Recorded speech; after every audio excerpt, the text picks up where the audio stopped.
ठीक है बच्चों, अब देखो ये क्वेश्चन नंबर 1 है। क्वेश्चन नंबर 1 में क्या बोल रहा है, find the greatest and least number in the following intervals. ये मैंने ऑलरेडी बता रखा है कि इंटरवल्स और जो सेट्स होता है वो दोनों एक ही चीज़ है, या तो तुम सेट बोल लो या तो तुम इंटरवल बोल लो। ठीक है, तो एक्चुअली इंटरवल क्यों बोलते हैं, ये जब हम लोग सेट चैप्टर पढ़ेंगे ना तो उसमें हम लोग इन डिटेल पढ़ेंगे। ठीक है, बट यहाँ पे अभी क्वेश्चन में क्या बोल रहा है कि इस इंटरवल में या इस कंटिन्यूअस सेट में हमें क्या करना है, सबसे ग्रेटेस्ट नंबर बताना है। एक बार और, जब भी अगर तुम्हें नंबर बोले ना तो वो नंबर किसे रिप्रेजेंट, नंबर हम किसको बोलते हैं, रियल नंबर्स को बोलते हैं। ये नहीं कि मैं बोलूं कि फाइंड द ग्रेटेस्ट नंबर तो तुम अपना दिमाग लगा के नेचुरल नंबर लिख लो या नेचुरल नंबर सोच लो, वो गलत हो जाएगा।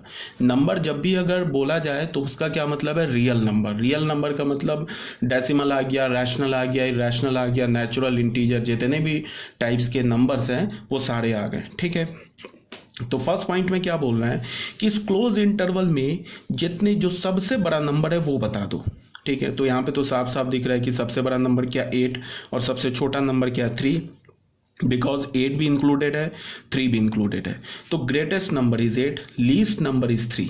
अब अगर कोई बोले कि ग्रेटेस्ट इररेशनल नंबर बता दो, तो कोई अगर ये बोलता है कि 8 से जस्ट छोटा ग्रेटेस्ट इररेशनल नंबर है, तो मैंने अभी क्या बोला है नोट 2 में कि 8 से जस्ट छोटा कोई नंबर ही नहीं एग्जिस्ट करता है। इसका मतलब कि 8 से जस्ट छोटा कोई इररेशनल नंबर तुम बता ही नहीं सकते हो।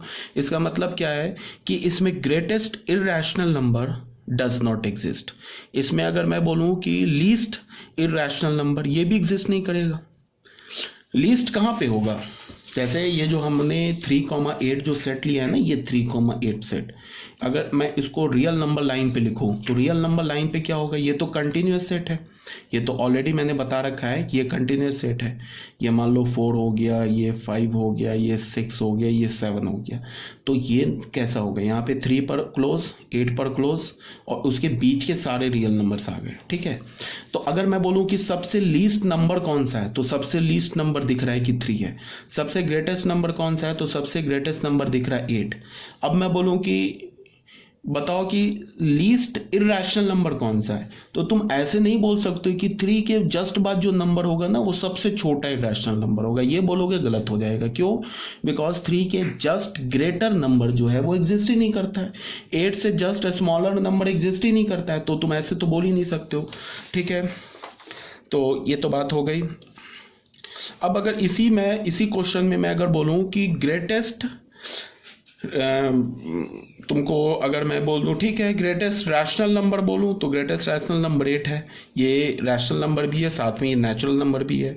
अगर मैं बोलूं कि लीस्ट रैशनल नंबर, तो लीस्ट रैशनल नंबर 3 है, और लीस्ट नेचुरल नंबर तो वो भी 3 है, बिकॉज जो 3 है वो रैशनल नंबर भी है और साथ साथ में नेचुरल नंबर भी है। ठीक है, तो ये बात हो गई क्लियर। अब आ जाओ सेकेंड में, यहाँ पे क्या बोल रहा है कि इसमें बोल रहा है find the greatest and least number. तो अब जैसे देखो बच्चे, यहाँ पे क्या है कि ये 3 है, ये 8 है। ठीक है, 3 के ऊपर ओपन है, 8 के ऊपर ओपन है। तो इसका क्या मतलब है कि जो 3 नंबर है ना, ये 3,8 इंटरवल में तो आ ही नहीं रहा है ये नंबर। तो इसका मतलब क्या है कि 3 इस इंटरवल में नहीं है, 8 इस इंटरवल में नहीं है। तो मैं अगर तुम्हें बोलूं कि इस इंटरवल में सबसे छोटा नंबर कौन सा है, तो इस इंटरवल में सबसे छोटा नंबर एग्जिस्ट नहीं करता है। क्यों, क्योंकि सबसे छोटा नंबर कोई बोलेगा ना कि 3 से जस्ट बड़ा होगा, तो 3 से जस्ट बड़ा कोई नंबर ही नहीं है। अगर मैं बोलूं कि सबसे बड़ा नंबर कौन सा होगा, तो कोई बोलेगा 8 से जस्ट छोटा होगा, तो 8 से जस्ट छोटा कोई नंबर ही नहीं। ठीक है, अगर कोई बच्चा बहुत दिमाग लगा के बोला कि अच्छा सबसे बड़ा नंबर, तो सबसे बड़ा नंबर ये होगा, उसने 7.999 इतना लिख दिया, बोला कि यही सबसे बड़ा नंबर है। ठीक है, तो मैं करूंगा क्या कि इसमें 2 9 और जोड़ दूंगा, तो ये और 8 के क्लोज आ गया, और नंबर बढ़ गया। और अगर फिर 2 की जगह मैंने 4 9 और जोड़ दिए, तो ये और 8 के क्लोज आ गया। इसका मतलब क्या है कि इसमें सबसे लीस्ट नंबर और सबसे ग्रेटेस्ट नंबर एग्जिस्ट ही नहीं करता है। ठीक है बच्चे, आ रही है बात समझ में। तो ये हो गया हमारा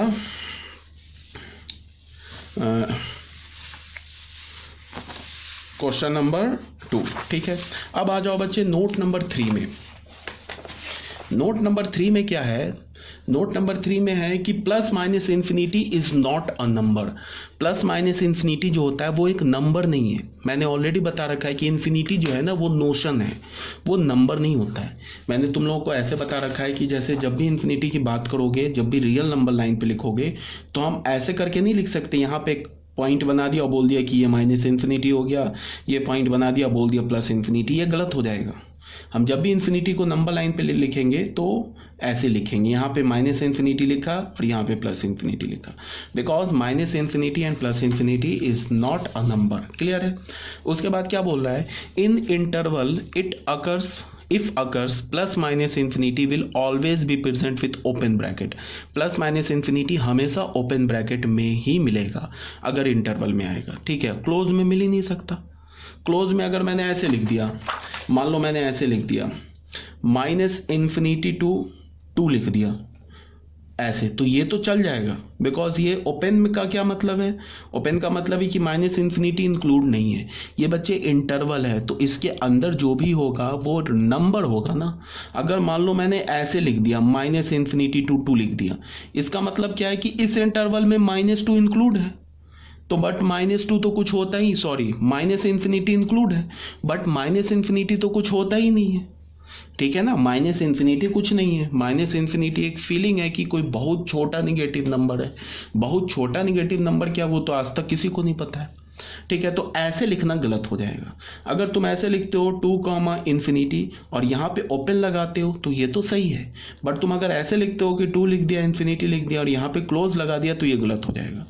तो by default plus minus infinity always occur with open bracket, हमेशा वो ओपन ब्रैकेट में आएगा, मतलब कि वो हमेशा ऐसे स्मॉलर ब्रैकेट में होगा। क्लियर है ये बात। अब यहाँ पे क्या बोला जा रहा है, बी पॉइंट में 1/0 is not is equal to infinity. 1/0 जो होता है वो इन्फिनिटी के इक्वल नहीं होता है, ठीक है। बहुत बच्चों की आदत होती है 1/0 को इन्फिनिटी बोलना, ठीक है। और 1/0 जो होता है एक्चुअल में अनडिफाइंड होता है। फिर plus minus infinity is just a notion, it is not a real number. Clear है। सी पॉइंट में आ जाओ। 1/infinity भी बहुत बच्चों को आदत होती है, वो क्या बोलते हैं 1/infinity इज 0, जो कि रॉन्ग है। 1/infinity क्या है, इन्फिनिटी कुछ नहीं है। यहाँ पे क्या मैंने बोला है कि इन्फिनिटी कुछ नहीं है, तो 1/infinity कुछ कैसे आ जाएगा, 0 तो कुछ है ना, 0 तो एक नंबर है ना। मैंने बोला कि इन्फिनिटी तो कुछ है ही नहीं, ठीक है। तो 1/infinity कुछ कैसे आ जाएगा, 0 तो कुछ है ना, ये एक रियल नंबर है, तो इसका मतलब 1/infinity is not equal to 0। Clear है ये बात।